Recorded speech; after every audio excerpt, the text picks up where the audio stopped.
সম্মানিত উপস্থিতি, আল্লাহ সুবহানাহু ওয়া তাআলার ভালোবাসা যে কোনো মুমিনের সবচেয়ে বড় কামনা, সবচেয়ে বড় চাওয়া, সবচেয়ে বড় স্বপ্ন হওয়া উচিত। আর আল্লাহ সুবহানাহু ওয়া তাআলা যখন কোনো বান্দাকে ভালোবাসেন, আল্লাহ সুবহানাহু ওয়া তাআলা যখন কাউকে পছন্দ করেন, তখন বেশ কিছু আলামত আছে, বেশ কিছু চিহ্ন আছে যেগুলো দেখে আমরা অনুমান করতে পারি, ধারণা করতে পারি আল্লাহ সুবহানাহু ওয়া তাআলা কাকে ভালোবাসেন আর কাকে ভালোবাসেন না। আল্লাহ সুবহানাহু ওয়া তাআলার ভালোবাসার যে সকল আলামতের কথা নবী আলাইহিস সালামের হাদিসে এসছে, তার মধ্য থেকে আমরা 4টি আলামতের কথা আজকে উল্লেখ করব ইনশাআল্লাহ বিইذنিল্লাহ। তার প্রথম আলামতটি প্রায় বেশিরভাগ হাদিসের কিতাবে বর্ণিত হয়েছে, যে রাসূল করিম সাল্লাল্লাহু আলাইহি ওয়াসাল্লাম ইরশাদ করেছেন, আল্লাহ সুবহানাহু ওয়া তাআলা যখন কোনো বান্দাকে ভালোবাসেন তখন তিনি জিবরিলকে নির্দেশ করে বলেন যে অমুকের তার আমলের কারণে, তার চিন্তাধারার কারণে, তার চলাফেরার বিশুদ্ধ উপায় এবং পদ্ধতির কারণে আমি তাকে ভালোবাসি। আল্লাহ সুবহানাহু ওয়া তাআলা ভালোবাসাকে তখন জানিয়ে দেন, তখন তিনি জিবরিলকে নির্দেশ করেন তুমিও তাকে ভালোবাসো। তখন জিবরিল আসমানে ঘোষণা দেন যে আল্লাহ অমুককে ভালোবেসেছেন, তাই আল্লাহ নির্দেশ করেছেন ভালোবাসার, তোমরাও তাকে ভালোবাসো। আসমানওয়ালারা অর্থাৎ ফেরেশতারা সকলে তার প্রতি ভালোবাসা প্রকাশ করেন। তখন আল্লাহ সুবহানাহু ওয়া তাআলা স্বয়ংক্রিয়ভাবে পৃথিবীতে যারা বসবাস করে তাদের অন্তরে ওই ব্যক্তির প্রতি ভালোবাসা সৃষ্টি করে দেন। বর্ণাকারী বলেন, আর যদি কাউকে আল্লাহ সুবহানাহু ওয়া তাআলা ঘৃণা করেন, অপছন্দ করেন, একইভাবে অর্থাৎ জিবরিলকে ডেকে বলেন আল্লাহ সুবহানাহু ওয়া তাআলা আমি অমুককে তার কর্মের কারণে তাকে আমি অপছন্দ করি, তুমি অপছন্দ করো। আসমানওয়ালারা অপছন্দ করে, তারপরে জমিনওয়ালা বা পৃথিবীবাসীও তাকে অপছন্দ করতে থাকে।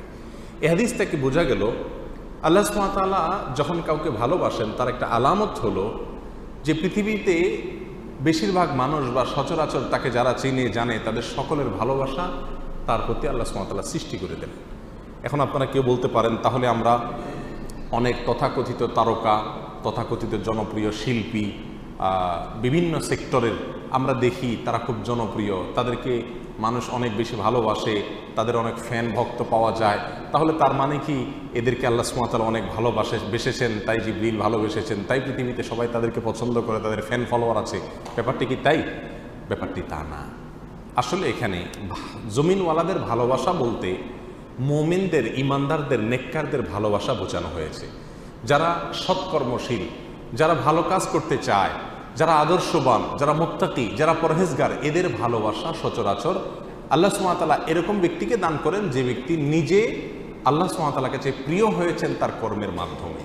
তখন ওই ব্যক্তিকে আল্লাহ সুবহানাহু ওয়া তাআলা অদৃশ্য এবং অবর্ণনীয় এক ভালোবাসা মানুষের অর্থাৎ মুমিনদের, মুত্তাকিদের অন্তরে আল্লাহ সুবহানাহু ওয়া তাআলা দান করে থাকেন।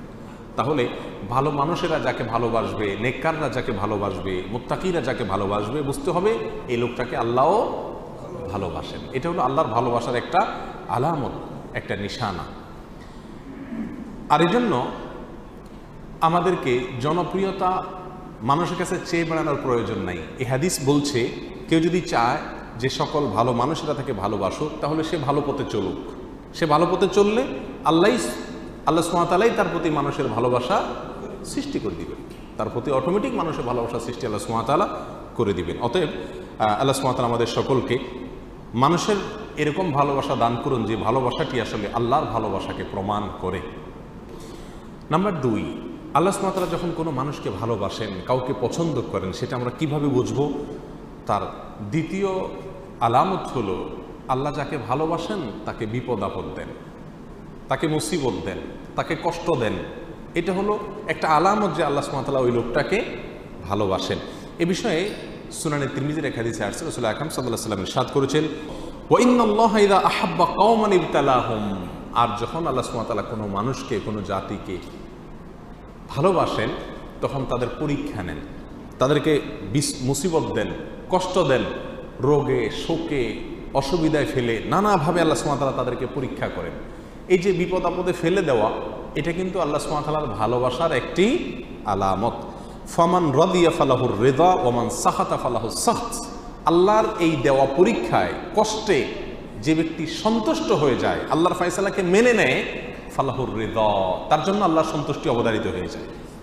আর যে ব্যক্তি আল্লাহর এই ফয়সালায়, আল্লাহর এই কষ্ট দেওয়ায় সে অসন্তুষ্ট হয়ে যায়, আল্লাহর ফয়সালাকে মেনে নিতে পারে না, রিদা বিল কাদা, ইমানের গুরুত্বপূর্ণ একটা পয়েন্ট, এই বিষয়টি যে অর্জন করতে পারে না, বরং হাহুতাশ করে, অস্থির হয়ে যায়, গালমন্দ শুরু করে দেয়, আল্লাহর ফয়সালাকে সে অ্যাভয়েড করে, হ্যাঁ আল্লাহ আর লোক দেখে নেই, আমার উপরে সব বিপদ আসে, এই টাইপের কথাবার্তা বলে ফালাহুস সাখত, তখন ওই ব্যক্তির জন্য আল্লাহর পক্ষ থেকে অসন্তুষ্টি অবধারিত হয়ে যায়। আল্লাহ আমাদের মাফ করুন।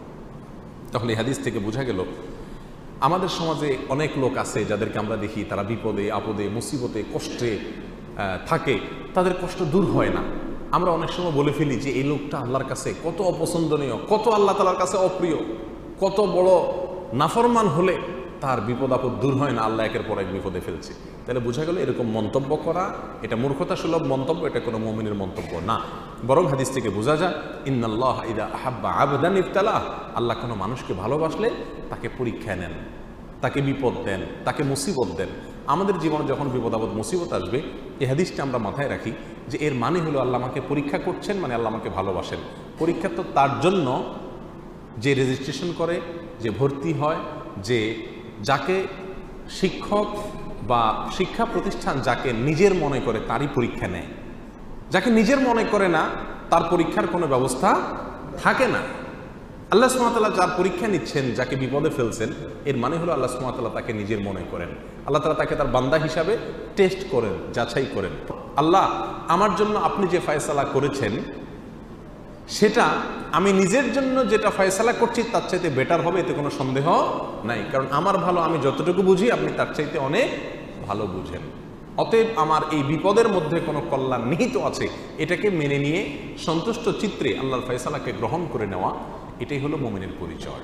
আল্লাহ সুবহানাহু ওয়া তাআলা আমাদেরকে ভালোবাসেন, তার প্রমাণ হবে আল্লাহর পক্ষ থেকে আমাদের জীবনে ছোট বড় বিভিন্নভাবে পরীক্ষা নেওয়া। আমরা জানি কোরআনে কারিমে আল্লাহ তাআলা বিভিন্ন নবী রাসূলদের ঘটনা বলেছেন। এর ভিতরে সবচেয়ে বেশি কঠিন পরীক্ষা যার জীবনে আসছে তিনি কোন নবী ছিলেন? ইব্রাহিম আলাইহিস সালাম। ইব্রাহিম আলাইহিস সালাম সম্পর্কে আল্লাহ সুবহানাহু ওয়া তাআলা কোরআনে কারিমে একাধিক জায়গায় বলেছেন কি কি পরীক্ষা নিয়েছেন। ওয়াইদ ইবতালা ইব্রাহিম, যখন আল্লাহ সুবহানাহু ওয়া তাআলা ইব্রাহিমের পরীক্ষা নিয়েছেন, ইব্রাহিমের পরীক্ষা আল্লাহ তাআলা নিয়েছেন। কেন ইব্রাহিমের পরীক্ষা নিয়েছেন? আল্লাহ তো ফেরাউনের পরীক্ষা নেন নাই, আল্লাহ তো বলেন না আল্লাহ নমরুদের পরীক্ষা নিয়েছেন, আল্লাহ এটা বলেন নাই কোরআনে কোথাও যে আল্লাহ আবু জাহালের পরীক্ষা নিয়েছেন, আবু লাহাবের পরীক্ষা নিয়েছেন। তারা তো স্টুডেন্টই না, তারা তো আল্লাহর বান্দাই না, নেককার বান্দাই না, মুমিন বান্দাই না, যার কারণে তাদের পরীক্ষা নেওয়ার প্রশ্ন নাই।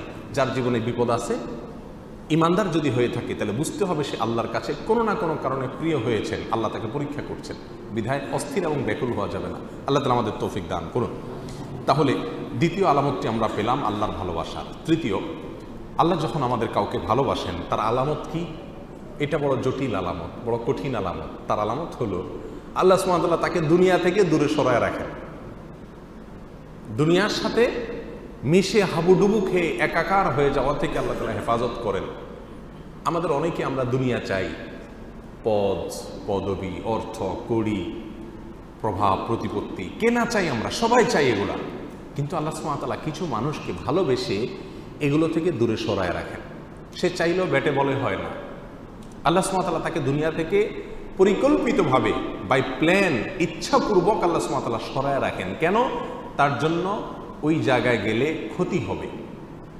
সে দুনিয়ার সাথে যদি মিশে যায় তাহলে সে ধ্বংস হয়ে যাবে। আল্লাহ সুবহানাহু ওয়া তাআলা তাকে বাঁচিয়ে রাখেন।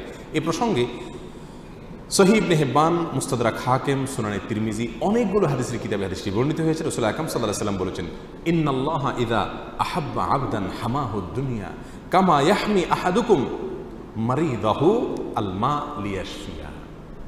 তোমাদের কেউ, তোমাদের প্রিয়জনরা অসুস্থ হলে যেই রোগে পানি টাচ করলে অসুবিধা হবে তাকে যেরকম পানি থেকে তোমরা বাঁচিয়ে রাখো, আল্লাহ যখন কোনো মানুষকে ভালোবাসেন তার আল্লাহর ভালোবাসার মানুষটাকে আল্লাহ তাআলা দুনিয়া থেকে এরকম বাঁচিয়ে রাখেন, দুনিয়া থেকে আল্লাহ সুবহানাহু ওয়া তাআলা এরকম বাঁচিয়ে রাখেন। এখন চিন্তা করেন আপনার জীবনের যত অপ্রাপ্তি, আমাদের জীবনে যত অপ্রাপ্তি, যত চাওয়া আমাদের পূরণ হলো না, আল্লাহ সুবহানাহু ওয়া তাআলা যদি এটা আমাকে পরিকল্পিতভাবে ভালোবাসেন বিধায় আমাকে এখান থেকে সরিয়ে রাখেন, তাহলে আমি যা হারালাম তার চাইতে পেলাম অনেক বড় কিছু।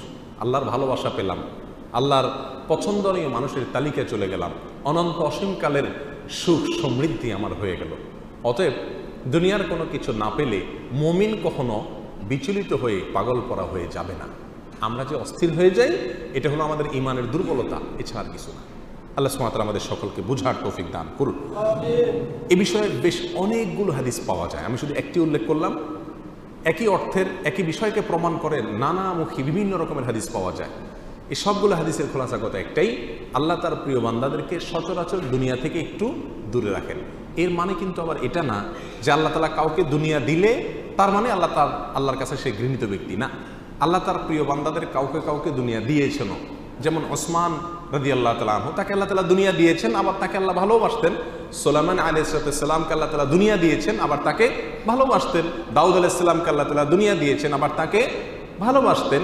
এভাবে বহু মানুষকে আল্লাহ সুবহানাহু ওয়া তাআলা দুনিয়া দিয়েছেন, আবার তাদেরকে ভালোবাসতেন। বিধায় যাদের পয়সা কড়ি আছে তারা সব আল্লাহর শত্রু এরকম মনে করারও কোনো কারণ নাই। তবে হ্যাঁ, সচরাচর বেশিরভাগ ক্ষেত্রে আল্লাহ সুবহানাহু ওয়া তাআলা যাদেরকে ভালোবাসেন তাকে দুনিয়া থেকে সরায় রাখেন। কারণ দুনিয়া যত দিবেন সে ভোগ করবে খুব সীমিত, হিসাব দিতে হবে অনন্ত অসীমকালে দাঁড়িয়ে অত্যন্ত কঠিন পরিস্থিতিতে।